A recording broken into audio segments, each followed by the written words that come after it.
Thank you for tuning in to the UC San Diego Mi Camino student series. We'll be taking a look at the diverse journeys of Latinx and Chicanx students as they tell us how they made their way to and through college. Today, we're talking with Jalene Hernandez. Jalene is a graduating fifth-year student who studies aerospace engineering. She found sisterhood in her participation in Sigma Pi Alpha and community in the social and political org MECHA, which is the Latinx and Chicanx student org. Thank you for being here with us today, Jalene. Thank you for having me. Yeah, of course. So could you start us off with telling us a little bit about yourself? Like, where did you grow up and where's your family from? Yeah, so hi, my name's Jalene, as you mentioned. I'm fifth year. I'm graduating this June, studying aerospace engineering. I'm originally from Los Angeles, specifically South Central, LA, which is a small neighborhood south of downtown. Where is your family from? Oh, my family's originally from Mexico. My mom's from Jalisco specifically. Nice. So growing up, what was your family's view on college? Like, were you expected to go to college? Not really. So my mom's education ended around elementary or early middle school, so she didn't really know or understand the concept of college, and neither did I up until my junior year of high school. So I don't think the expectation was really there, but I knew that I really enjoyed school and that it was an opportunity that I would like to have. Oh, okay. So it sounds like mom didn't really help out with the college application process and she herself didn't navigate it. But do you remember any advice that your mom gave you about school/college going? Yeah, so even though my mom wasn't able to help me, in my homework during high school or like navigating the college applications, she understood that higher education was a really big part of my success in the future. So she would always tell me in Spanish, like, échale muchas ganas, which means just, work really hard and anything that you do and understand that this is like a great opportunity for you and just keep continuing even though like it may be difficult. Yeah. So how did you navigate college applications? Yeah, so that was a little bit tricky. I came from like an under-resourced high school, so we didn't have that many resources in the school in general, and college wasn't really the goal for many students. So I sought for mentorship within my teachers and my high school counselor. Specifically, my physics mentor was one of the people who were really pushing me to join or to apply for college. Nice. So then how did you decide that you wanted to come to UCSD? The way that our teachers kind of navigated pushing us towards college was ranking the colleges in terms of, I guess, highest prestige or highest ranking within California. And I really looked at UCSD because it has a great engineering program. I knew that I wanted to do engineering, I think, around my junior year of high school. And so I was just like researching like highest engineering programs in California. And UCSD was one of the top ones also. I really enjoy the beach. So I thought that the location of UCSD was going to be like really fun. I was going to enjoy my time there. Yeah, UCSD does really have nice beaches nearby. So you're from LA. So SD is like about 2 hours away, and I know that you're a single child and you live with a single parent. So how did mom feel about you going away to UCSD, even though it's just like 2 hours away? Yeah, initially it was really difficult. I'm not gonna lie. I think I'm a very family oriented person, and like you said, it's just me and my mom. So I love her so much, and I depended on her, throughout my entire life. So moving away, doing my own laundry, cooking for myself every day, it was a learning curve, obviously, but I think it also affected my mom a lot. I think she fell into kind of like a depressive state a little bit. I think there's this term called like empty nest syndrome, and it's when the parent feels a little bit sad that they're pushing that their kids are going off to college and they stay by themselves. So yeah, she felt a little sad after I left, but I think now we're kind of, it's just what it is. I move back every summer, and it's pretty normal now. Yeah, it takes a little getting used to, huh? But so now I want to know about how you felt like when you first came to UCSD. Tell us a little bit about your first year. Like, did you experience any challenges? And if you did, how did you overcome those challenges? Yeah, so I went to John C. Fremont High School, which, like I mentioned, is under-resourced. It's a primarily Black and brown student body. And yeah, we weren't really prepared. We weren't prepared enough, in my opinion, in high school to be ready to go off into college and just dominate our class. The mentality that I had coming into UCSD, I guess, was not mature enough. I assumed that the first week of the quarter would be, like syllabus week, and I wouldn't have to, do so much. But the quarter system itself really took me aback. I didn't really expect it to be so fast-paced. I wasn't obviously prepared for the quarter system, since in high school it's all semesters. So that really took a toll on me, and quickly I had to try to find some resources on campus to help me, catch up or understand the topics that I didn't understand in lectures. So some of the resources that I used my first year was the Oasis Learning Centers. I would join for my calculus classes and physics courses that I needed for my major. And those really helped because I was also able to, engage with my peers and make new friends along the way while also learning. But it was also really difficult because I entered as a freshman in 2016, and my first quarter was fall of 2016, which was around the time of the 2016 presidential election. And the elections really took a really big toll on me because I was very scared, honestly, for my friends, my family, the peers around me, undocumented students everywhere. It was a really stressful situation, and I think that also hurt my grades. So I also had to rely on, a lot of the TAs, talking to them on a personal level and making sure that they understand my situation and why I might be not doing so well in classes. November 2016 was a super stressful time. I can only imagine what it was like being out here, like a new chapter in your life, and then it just feeling like a whole total different shift, like in the country as a whole as well.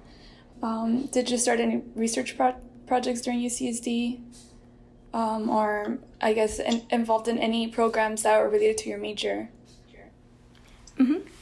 Yeah, so for a short period during my third year, I participated in a student org called RPL, which stands for the Rocket Propulsion Laboratory. And it's a completely student-run group. It's really cool because we get to build a rocket or participate in a project that ultimately leads to building a rocket. I think it was like a 4 to 6 year long project. So what's really cool is that you get to help the group, and maybe you might graduate and not see the rocket land, but you know that your work was a portion of your work was part to make that rocket, launch. So that's really interesting. I was able to do some SolidWorks there, and engage with other students that are my age and learn along the way, which was an experience that I never had. I do have technical experience in my major, so I have interned at Northrop Grumman for about 6 summers now. I started in junior year of high school, and I have interned every summer since. And in that experience, I engaged with a lot of older engineers, professionals who have graduated long since then, long since me, and it was more like a mentor-mentee relationship. It was really interesting, and I learned so much. But also the student org that I participated at UCSD provided me a different perspective. We all kind of didn't know what we were doing, and we relied on each other a lot to make sure that our final project or our weekly project, whatever deadline we had approaching, it would get accomplished, which I guess looking back at the technical experience that I have at Northrop Grumman, which is an aerospace company, it does follow a lot of the same structure. We have a lot of like technical review meetings, a lot of documentation to follow, which is pretty similar to, real industry experience. Nice. So I'm assuming you were able to find that contrast. Like, I know at Northrop Grumman, you said it's more of a mentor-mentee type of work where you're maybe paired with someone who's older, and then over here at RPL, at UCSD, you're able to kind of come up with things on your own and get more of a leadership experience, given that all of you are students, right? Mm-hmm. Yeah, it was definitely a unique experience. That's really cool. How did you learn about these two opportunities? I was part of a STEM-focused org on campus at my high school, and one of the leading teachers provided that opportunity to us and mentioned that it would be a great opportunity. I honestly did not really know what Northrop Grumman did or who they were as a company, but I took the opportunity to my physics teacher, who was my mentor, and he was immediately super excited about this opportunity and told me, "You're going to apply. This is a great opportunity for you. You want to do aerospace, right? This is perfect." At that time, I didn't really know what that meant, but I'm so glad that I took his advice and did that, because that internship really solidified my love for space and aerospace in general. And it led to a bunch of opportunities later on in my life. How did you find community as a whole at UCSD? So I participated in 2 main orgs. I would say my sorority, Sigma Pi Alpha, which is a Chicana/Latina sorority here on campus, and Mecha, which is a political and social org also on campus, catered to highlight the needs of specifically Latinx students, but are open to anybody who would like to join. Could you tell us a little bit more about your sorority? Like, I know that there's like specific pillars and specific goals that the sorority holds. Would you care telling us a little bit about it?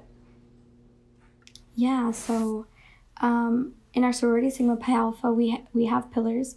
One of them is philanthropy. So our philanthropy is breast cancer awareness, and we host a lot of fundraisers. Before, when school was in person, we would go on library walk and hold fundraisers there to raise funds for the American Cancer Society. Also do the breast cancer walk every year, the relay for life, and other things like that, which I found to hold a great value in my life.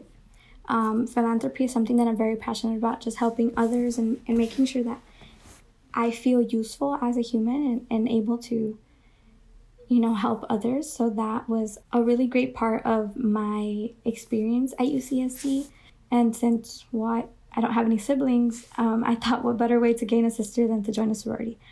And specifically a Chicana/Latina sorority, which is something that I'm really passionate about. So I'm very proud of my culture.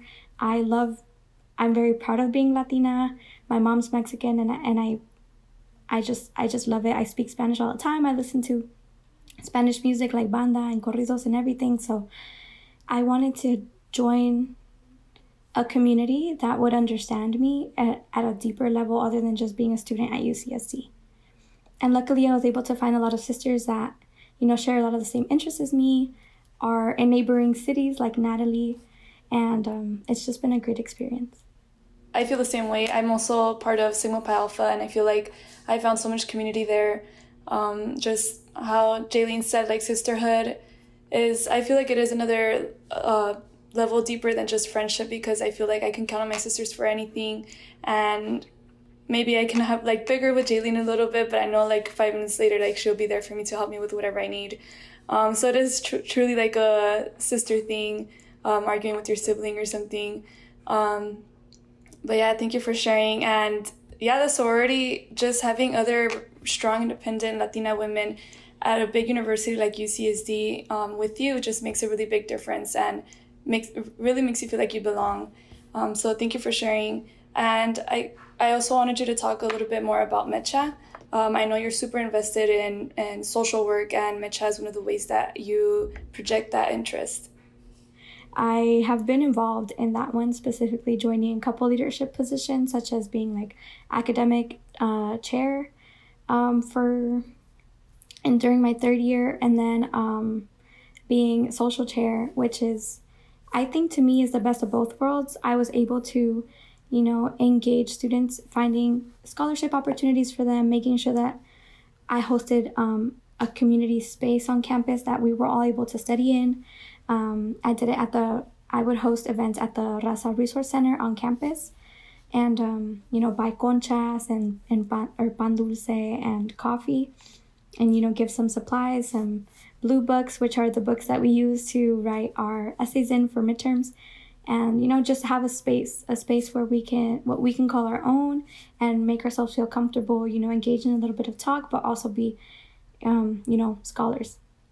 And then I was also the social chair, which is the complete opposite, engaging students to make sure they have friends on campus, that they feel like they have a community, and make sure that it's fun. I like studying, I like learning, but I also really want to enjoy my time here and make memorable memorable experiences with people that I would hope to be my friends, even after college. So as social chair, I hosted a couple of events on campus. I received funding from the school and, got like Latinx food, like tacos, or, just having some stuff, buying a piñata and breaking it in the middle of campus. Like, who would have thought that would be something that you would want to participate in? But it's an experience that I will take throughout my life forever, being able to say that, I created a space that other people felt comfortable in, and I think that is really nice. Apart from holding leadership positions with them, just participating and being socially aware of all the injustices that happen on campus, in the world, in our city, and worldwide, and educating the student body about that. So hosting our GBMs, which are our general body meetings, and making sure that we talk about issues that matter. So during the elections, we talk about the props and try to explain it as best as we can, try to find the resources for others to educate themselves and vote, or participate in rallies for marching for graduate students to receive better wages, things like that. So there's a lot of things that I learned through MedChab, and a lot of things that I feel like I can pass on through that org as well. So if you could give any advice to younger Jalene before UCSD, what would it be? I would tell myself to believe in myself, to never doubt that I can't be an engineer. In my classes, there are not that many people who are women, who are Latinas at that. So it's really difficult to feel like I belong sometimes. But I wish I would have known before I came I wish I would have made myself believe that I knew that I belonged, that if I wanted to be there, I could make it work and I can learn. That was like one of the biggest things that I think was something that I still even deal with right now. I'm a fifth year. I've been here for 5 years, and I still sometimes doubt myself in my senior classes if I can do this or not. But I'm only 2 classes away from having an aerospace engineering degree. And it's silly. I've done this work. I know I can do it. I'm great at it. But it's still really hard because there's not enough representation, I think. So that's something that I would have told myself when I was younger, understanding the idea of imposter syndrome, which is, I guess, the belief that you're not enough or that what you're doing is not correct. Basically believing that you're an imposter, that in the space that you're in is not where you're supposed to be, and that you don't belong and you can't do it. That's something that I didn't know until my second year. And after I learned that term, it's when it clicked. I was like, oh my God. So that's what I've been feeling for these past 2 years. Like, I wish I would have known this sooner so I can unpack it on my own and understand why I feel these things and get on with it.